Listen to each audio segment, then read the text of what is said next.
তো আজকের ভিডিওতে আমরা আলোচনা করব ডাব্লিউবিপি কনস্টেবল 2024 এর এক্সপেক্টেড কাট অফ নিয়ে আলোচনা করব যে আনুমানিক কত কাট অফ যেতে পারে। তো dear aspirants, welcome back to informer Harun YouTube channel.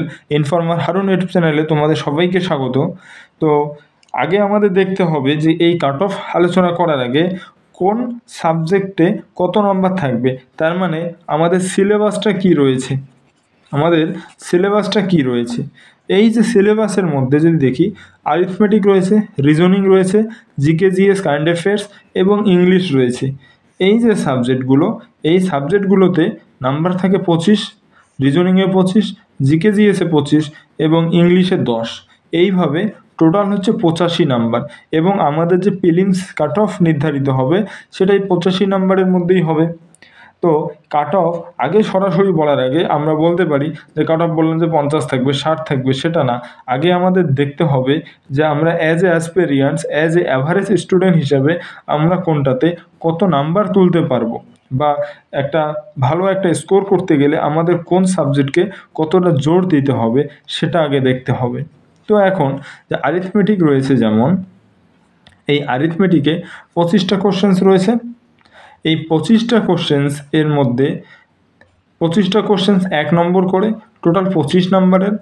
তারপরে রিজনিং 25টা কোশ্চেন থাকবে 25 নাম্বারের, জিকে জিএস 25 মানে 25 নাম্বারের, আর হচ্ছে ইংলিশ 10 মানেই হচ্ছে 10 নাম্বারের। এই যে টোটাল 85টা যে কোশ্চেন্স রয়েছে, 85টা কোশ্চেনের নাম্বার আমাদের হবে 85 নাম্বারই হবে। তার মানে 85 নাম্বারের মধ্যে আমাদের মেন প্রিলিমস এর কাট অফ নির্ধারিত হবে। আর এই একটাই রিটেন এক্সাম হবে, যেটাকে আমরা ফাইনাল এক্সামও বলতে পারি বা প্রিলিমস এক্সামও বলতে পারি, কারণ এরপরে আর ডাব্লিউবিপির কোনো এক্সাম হবে না। এই একটা এক্সামের পরে তোমাদের ফিজিক্যাল অর্থাৎ পিএমটি পিএডি হবে, তারপরে তোমাদের ইন্টারভিউ হয়ে ইন্টারভিউ 15 নম্বরে থাকবে, তারপরে তোমাদের সিলেকশন। যারা ইন্টারভিউ অবধি কোয়ালিফাই করবে তাদের সিলেকশন হবে। কিন্তু তার আগে, ইন্টারভিউ অবধি যাওয়ার আগে তোমাদের এই পার্টটা খুব গুরুত্বপূর্ণ। এইখানে এই 85-র মধ্যে তোমরা যদি একটা ভালো স্কোর করতে পারো তাহলে তোমাদের চান্স সব থেকে বেশি।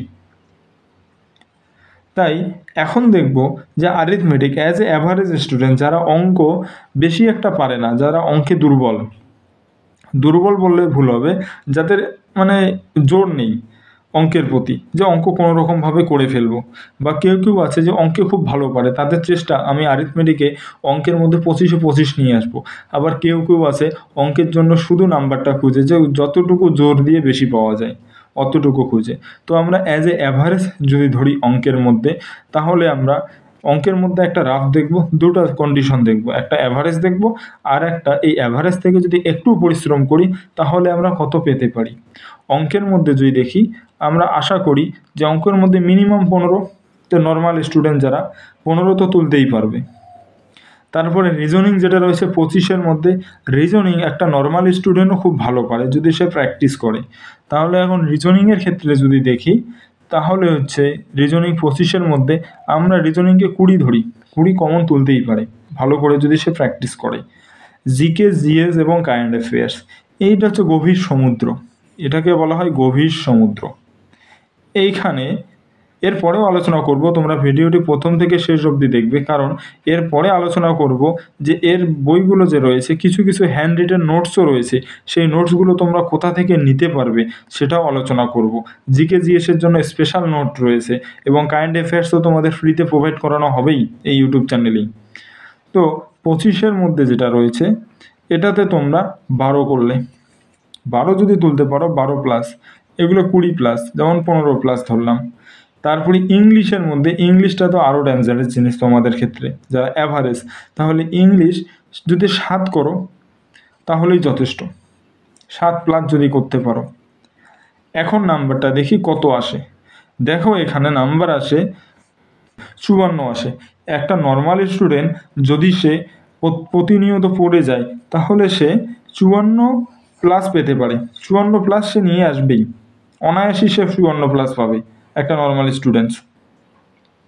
এবার দেখব যে তোমরা যদি এই 54টাকে আপার লেভেলে নিয়ে যেতে চাও, যে তোমাদের কোন জায়গাটাতে বেশি তুলতে হবে।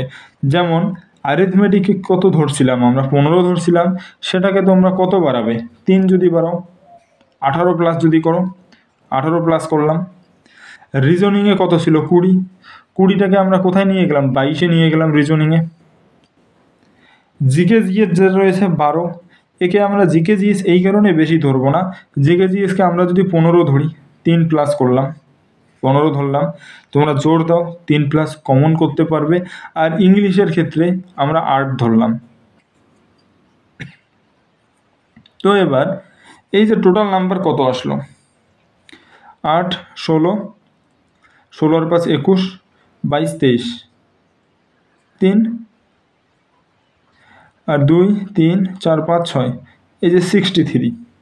তোমরা যদি একটু জোর দাও বা একটু ভালোভাবে পড়ো, আমি যে স্ট্র্যাটেজি বলছি সেই স্ট্র্যাটেজি যদি তোমরা ফলো করো, তাহলে তোমাদের এই 63 প্লাস পাওয়া কোনো ব্যাপার না, তোমরা অনায়াসেই 63 প্লাস নিয়ে আসতে পারবে।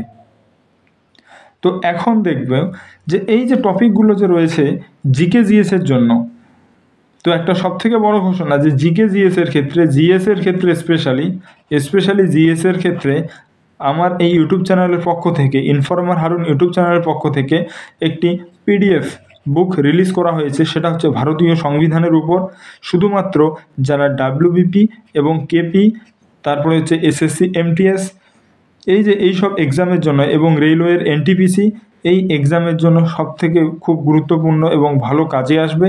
সেখানে 500টিরও বেশি এমসিকিউ প্রিভিয়াস ইয়ার কোশ্চেন্স দেওয়া রয়েছে এবং খুব শর্টে তুলে রাখা আছে পিডিএফটিতে, সমস্ত কিছু শর্টে তুলে দেওয়া আছে এবং তোমরা রিভিশন পারপাসে সেটাকে ব্যবহার করতে পারো। এবং এটি হাতে লেখা, নিজের হাতে লেখে সাজানো এই নোটসটি রয়েছে। তোমরা হোয়াটসঅ্যাপ গ্রুপে গিয়ে জয়েন হতে পারো, সেই গ্রুপে তোমাদের প্রোভাইড করিয়ে দেওয়া হবে। এবং এই হোয়াটসঅ্যাপ যে গ্রুপ রয়েছে, এই হোয়াটসঅ্যাপের গ্রুপ লিঙ্ক তোমরা ডেসক্রিপশন বক্সে পেয়ে যাবে, স্পেশালি জিএসের জন্য। এবং তোমরা হোয়াটসঅ্যাপ গ্রুপে জয়েন হয়ে যাও ওই গ্রুপেই, কারণ সেখানে তোমরা কারেন্ট অ্যাফেয়ার্স পেয়ে যাবে। এবং এই যে ডাব্লিউবিপি কনস্টেবলের জন্য তোমরা যারা ডেডিকেটেড হয়ে প্রিপারেশন নিচ্ছ, তোমাদের জন্য একটা স্পেশাল গাইডেন্স প্রোগ্রাম শুরু করা হয়েছে। তোমরা চাইলে সেই গাইডেন্স প্রোগ্রামে জয়েন হতে পারো, কারণ তোমরা যদি ওই গাইডেন্স প্রোগ্রামে জয়েন হও তাহলে তোমরা অনেক ধরনের সুবিধা পাবে। যেমন পাবে ফ্রি নোটস, তারপর ডেইলি মক টেস্ট, তোমাদের ডেইলি মক টেস্ট নেওয়া হবে।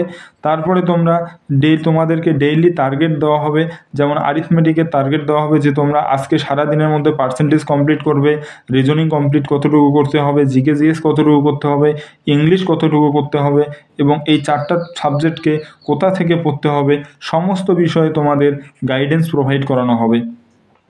তো তোমরা অবশ্যই জয়েন হবে এই গাইডেন্স প্রোগ্রামটিতে। এবং গাইডেন্স প্রোগ্রামটি জয়েন হওয়ার জন্য তোমরা সেই হোয়াটসঅ্যাপ গ্রুপে গিয়ে টেক্সট করবে গাইডেন্স প্রোগ্রামে জয়েন করান, তাহলে অবশ্যই তোমাদেরকে ইনফরমেশন দিয়ে দেওয়া হবে।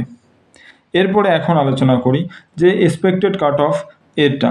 তো আমরা দেখে নিলাম যে আমরা অ্যাজ এ নর্মালভাবে যদি প্রিপারেশন করি তাহলে 54 পেতে পারি, আর যদি আমরা একটু ভালোভাবে জোর দেই তাহলে পরে 63 প্লাস আমরা আনতে পারবো।